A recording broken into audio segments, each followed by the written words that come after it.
गुट ऐसा है जो मीनाक्षी नटराजन की जो नामांकन प्रक्रिया है उसको खत्म कराना चाहते हैं, यानी कि जो उनका दावा है उसको कमजोर करना चाहते हैं। क्योंकि अगर ये इन्फॉर्मेशन लीक हुई है, बाहर आई है, तो क्या बीजेपी ने इसके बाद ही अपना तीसरा प्रत्याशी उतारने का, जो चुनाव आयोग नई दिल्ली में है वहां पर जो है सचिन पायलट पहुंच जाते हैं, जयराम रमेश पहुंच जाते हैं, भूपेश बघेल पहुंच जाते हैं, केसी गोपाल जी पहुंच जाते हैं और वहां पर जाकर अपनी दरख्वास्त जो है वो देते हुए दिखाई पड़ते हैं। एक तरीके जब शुरुआत में उनकी बात नहीं सुनी जा रही तो 18 जून को राज्यसभा का चुनाव है और राज्यसभा चुनाव के लिए नामांकन हो चुका है, लेकिन मध्य प्रदेश से एक बड़ी खबर सामने आ रही है। बड़ी खबर है कि एक सीट पर, इकलौती एक सीट पर कांग्रेस पार्टी ने अपना उम्मीदवार उतारा था और वो उम्मीदवार महिला चेहरा मीनाक्षी नटराजन का था। एक तरफ तो पहले से ही कांग्रेस के अंदर विधायक नाराज थे कि मीनाक्षी नटराजन को आगे क्यों किया, लेकिन अब मोटे तौर पर बताया जाए तो एक बड़ा मामला मीनाक्षी नटराजन से जोड़कर देखा जा रहा है, जिसके चलते उनका जो नामांकन है वो रद्द हो गया है। और इसके बाद ये कहा जा रहा है कि क्या निर्विरोध भारतीय जनता पार्टी तीनों सीटों को जीत जाएगी, क्योंकि मध्य प्रदेश में 3 राज्यसभा की सीटों पर चुनाव होने जा रहे हैं।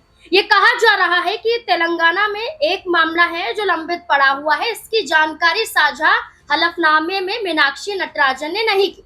और इसके अलावा ये भी कहा गया कि कई और मामले यहाँ पर जुड़ जाते हैं, उसकी भी जानकारी नहीं दी जाती है, फॉर्म पूरी तरह से भरा नहीं जाता है। और फॉर्म 26 का हवाला देते हुए कहा जाता है कि मीनाक्षी नटराजन ने अपने ऊपर लगे एक कानूनी मामले की जानकारी साझा नहीं की है, जिसके चलते उनका नामांकन रद्द किया जाता है। इसके बाद क्या हो रहा है, कांग्रेस पार्टी चुनाव आयोग के बाहर हड़ताल पर बैठ चुकी है। मांग की जा रही है कि लोकतंत्र की हत्या है। अब ऐसे में सवाल यहाँ पर उठ रहे हैं कि मध्य प्रदेश राज्यसभा चुनाव से पहले क्या होगा, क्या कुछ बड़ा कदम होगा, क्या कांग्रेस पार्टी के पास रास्ता निकलता है। ये तमाम सवाल है, इस पर चर्चा करेंगे और जवाब खंगालने की कोशिश करेंगे। हमारे साथ हमारे वरिष्ठ सहयोगी अमन सर जुड़ चुके हैं।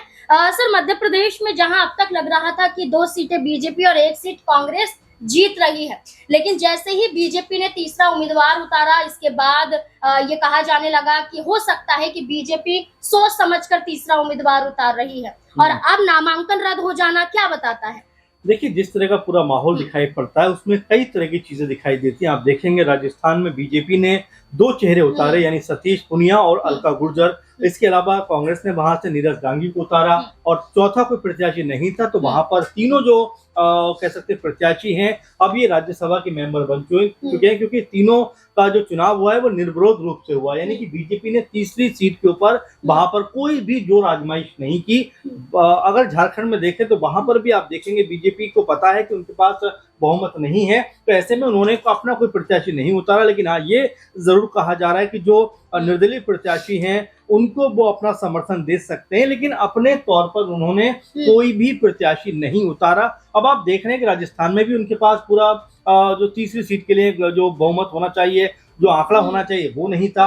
झारखंड में उनके पास ये आंकड़ा नहीं था, तो दोनों जगह से अपने प्रत्याशी उन्होंने नहीं उतारे। लेकिन अब ऐसी क्या वजह पड़ गई? अगर हम मध्य प्रदेश की बात करें, क्योंकि मध्य प्रदेश में अगर हम मोटे तौर पर देखें तो 230 विधानसभा वाली ये जो है राज्य है और यहाँ पर 164-63 के आसपास सीटों पर बीजेपी विराजमान है। कांग्रेस पार्टी के पास भी 64 सीटें हैं और 1 सीट को जीतने के लिए नाजमीन 58 वोट चाहिए। ऐसे में 2 सीटें बीजेपी के हक में जाती हैं, 1 सीट कांग्रेस पार्टी के हक में जाती है, तो मामला बिल्कुल इसमें कोई पेचीदगी दिखाई नहीं पड़ती। लेकिन ट्विस्ट तब आता है जब कैलाश विजयवर्गीय ये ऐलान करते हैं कि हमारी तरफ से तीसरा उम्मीदवार भी उतारा जा सकता है और हम उसको जिताने की भी पूरी कोशिश करेंगे। उसके बाद महेश केवट का नाम निकलकर सामने आता है। ये महेश केवट वही हैं जिन्होंने बीजेपी के प्रत्याशी के खिलाफ भी कह सकते हैं कि कार्य किया था और इसकी सजा के रूप में 6 साल के लिए उन्होंने पार्टी से बाहर कर दिया। कहीं से उनको लेकर आते हैं, टिकट दिया जाता है और अब जिस तरह का माहौल बनता हुआ दिखाई पड़ता है, ऐसा लगता है कि वो भी राज्यसभा पहुंच जाएंगे। क्योंकि जो पूरा मामला आपने बताया कि मीनाक्षी नटराजन को लेकर जो माहौल बना है और जो यहाँ पर फॉर्म 26 में जो जानकारी दी जाती है जी। उसमें कहा जा रहा है कि अपूर्ण जानकारी है। और जो रिटर्निंग अधिकारी अरविंद शर्मा, उन्होंने जब इन तमाम चीजों को देखा तो उसके बाद उनका नामांकन यानी मीनाक्षी नटराजन का नामांकन रद्द होता अच्छा हुआ सर, दिखाई पड़ा। कांग्रेस ये कह रही है कि एफआईआर दर्ज ही नहीं हुई जी। थी, आरोप तय ही नहीं हुआ था, सिर्फ नोटिस जारी हुआ जी। था जिसका जवाब भी दे दिया गया था, लेकिन ये इतनी बड़ी वजह नहीं थी कि जिसे हलफनामे में शामिल किया जा जी। सके, क्योंकि ये कोई आपराधिक मामला नहीं सिविल था, मामला सिर्फ है। नोटिस जी। जारी हुआ था। जी। अब ऐसे में कांग्रेस पार्टी का कहना है कि जानबूझकर किया गया है, जी। और बीजेपी के जरिए जो कैलाश विजयवर्गीय वो ये कहते हैं कि कांग्रेस पार्टी के जरिए ही ये जानकारी हमारे पास पहुंची थी और तेलंगाना में कांग्रेस की सरकार और वहां से ये बात निकलकर सामने आई है। जी। तो ये क्या बताता है कि कांग्रेस के अंदर ही कोई बैठा हुआ है? देखिए, जाहिर बात है इन चीजों को लेकर जिस तरह की अब माथापच्ची चल रही, क्योंकि आप देखेंगे कल रात में तुरंत जो चुनाव आयोग नई दिल्ली में है वहां पर जो है सचिन पायलट जी। पहुंच जाते हैं, जयराम रमेश पहुंच हाँ जाते हैं, जी। भूपेश बघेल पहुंच जाते हैं, वेणुगोपाल गोपाल जी पहुंच जाते हैं और वहां पर जाकर अपनी दरख्वास्त जो है वो देते हुए दिखाई पड़ते हैं। एक तरीके जब शुरुआत में उनकी बात नहीं सुनी जा रही तो धरने पर भी बैठ जाते हैं। तो एक तरीके देखा जा रहा है कि यहाँ पर जो तीसरा प्रत्याशी है, अगर पूरा माहौल इसी तरह का रहा, जो महेश केवट के रूप में तीसरा प्रत्याशी है बीजेपी का, यहाँ पर वो भी जीत दर्ज करता हुआ दिखाई पड़ सकता है। इससे पहले बीजेपी ने तरुण चुग और रजनीश अग्रवाल को उतारा था, उसके बाद महेश केवट को उतारा, लेकिन जो पूरा माहौल बन रहा है उसमें फिलहाल ये दिखाई पड़ता है नाज़मीन कि यहाँ से कांग्रेस पार्टी का जो पक्ष है वो कमजोर होता हुआ दिखाई पड़ता अच्छा, है। सुप्रीम कोर्ट जाने की भी बात कांग्रेस पार्टी जी। ने कही है, तो ये कोई हल है कि सुप्रीम कोर्ट में जाएंगे? देखिए, अभी और 2 दिन का वक्त है, आज और कल का वक्त है, जहां पर तमाम प्रक्रिया हो सकता है कि इसमें करते हुए कांग्रेस पार्टी दिखाई पड़े, क्योंकि सीधे तौर पर देखेंगे आप कि एक सीट कांग्रेस पार्टी के हक में आ रही थी, लेकिन यहाँ पर कांग्रेस पार्टी आरोप लगा रही है कि बीजेपी शायद इस बात को लेकर ज्यादा विश्वास में थी कि कांग्रेस पार्टी का जो दल है वो टूटता हुआ दिखाई पड़ेगा और बीजेपी की तरफ जाएगा। लेकिन जब बीजेपी को ये पता चलता है कि कांग्रेस पार्टी का जो खेमा है बहुत मजबूत है, कल भी हम इस पे बात कर रहे थे कि कांग्रेस ने अपने तमाम विधायकों को जो है कर्नाटक के बेंगलुरु में भेज दिया ताकि कोई भी सेंधमारी ना हो सके। लेकिन उससे पहले ही आप देखेंगे कि जिस तरह से पूरा मामला निकलकर सामने आया है, उसने एक बार फिर कंट्रोवर्सी को जन्म दे दिया है कि क्या बीजेपी ने अपना तीसरा प्रत्याशी इसीलिए उतारा था। आपने जो बात कही कि बीजेपी को कहीं भनक थी कि मीनाक्षी नटराजन के ऊपर ये मामला है और इसीलिए पूरा कॉन्फिडेंट में वो थे कि उनका नामांकन रद्द हो जाएगा और यहाँ पर जो तीसरा प्रत्याशी है वो जीतता हुआ दिखाई पड़ेगा। तो फिलहाल बीजेपी इसे सत्य की जीत को बताकर कहीं ना कहीं अपने पक्ष में एक माहौल बनाने का प्रयास कर रही है। वहीं कांग्रेस पार्टी सीट चोरी की बात कह रही है कि भाई इसके जरिए सीट चोरी करने का प्रयास किया जा रहा है। तो मध्य प्रदेश में एक माहौल अलग किस्म का बना हुआ है, क्योंकि जो 2 एग्जाम्पल हमने देखे राजस्थान का और झारखंड का, और दोनों ही जगह पर हमें ये देखने को मिला कि बीजेपी को ये पता था कि पूर्ण बहुमत हमारे पास नहीं है या हम बहुमत के आसपास भी नहीं है। जबकि अगर झारखंड का हम देखें तो बीजेपी को महज 4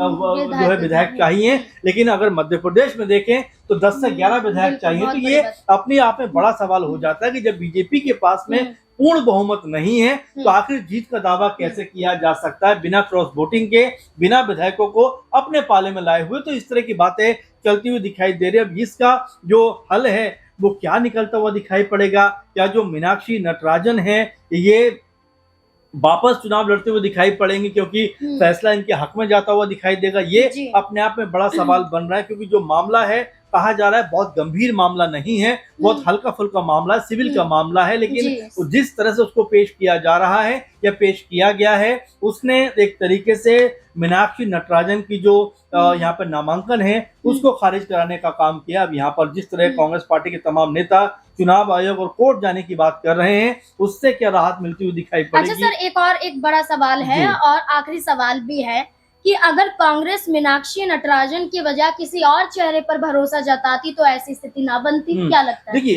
ये 2-3 बातें हैं इसमें कि एक तो ये कि मीनाक्षी नटराजन के खिलाफ अगर ये माहौल बना है तो क्या उसमें अंदर खाने में कोई गुटबाजी भी इस तरफ इशारा करती है? क्या कोई गुट ऐसा है जो मीनाक्षी नटराजन की जो नामांकन प्रक्रिया उसको खत्म कराना चाहते हैं, यानी कि जो उनका दावा है उसको कमजोर करना चाहते हैं? क्योंकि अगर ये इंफॉर्मेशन लीक हुई है, बाहर आई है, तो क्या बीजेपी ने इसके बाद ही अपना तीसरा प्रत्याशी उतारने का फैसला किया है? तो ऐसे में कई तरह के सवाल बन जाते हैं, क्योंकि आप जो जी। बात कह रहे हैं कि क्या कमलनाथ की यहाँ पर दावेदारी हो सकती थी, क्या उनके बेटे की यहाँ पर दावेदारी हो सकती थी, क्या जीतू पटवारी की दावेदारी हो सकती थी, तमाम तरह के यहाँ पर अब सवाल उभर कर सामने आ रहे हैं कि मीनाक्षी नटराजन के अलावा क्या कोई और चेहरा कांग्रेस पार्टी के पास में नहीं था। अब सवाल ये बन रहा है। वैसे में जो महत्वपूर्ण बात होगी नाज़मीन, वो यही देखना होगा कि आने वाले 1 से 2 दिन के अंदर इस पूरे माहौल के ऊपर कोर्ट का और चुनाव आयोग का क्या फैसला होता है। ऐसे में मीनाक्षी नटराजन क्या चुनाव के लिए बैलेट हो पाएंगी, या जिस तरह से उनका नामांकन रद्द किया गया है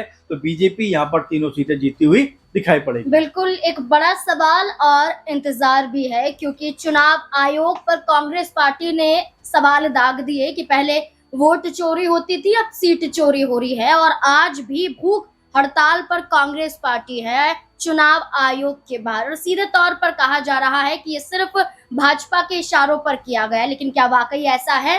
इन 2 दिनों में क्या कुछ होगा? क्या मीनाक्षी नटराजन चुनाव लड़ पाएंगी, या फिर जैसा कि कहा गया कि तीनों सीट पर भारतीय जनता पार्टी आसानी से चुनाव जीत जाएगी, क्योंकि कांग्रेस पार्टी की तरफ से कोई प्रत्याशी सामने है ही नहीं। तो अब देखना होगा कि क्या और मध्य प्रदेश में राज्यसभा चुनाव को लेकर समीकरण बदलते हुए नजर आते हैं। इस पूरे मुद्दे को लेकर आपको क्या लगता है? आप भी अपनी राय हमारे साथ जरूर साझा करें। धन्यवाद।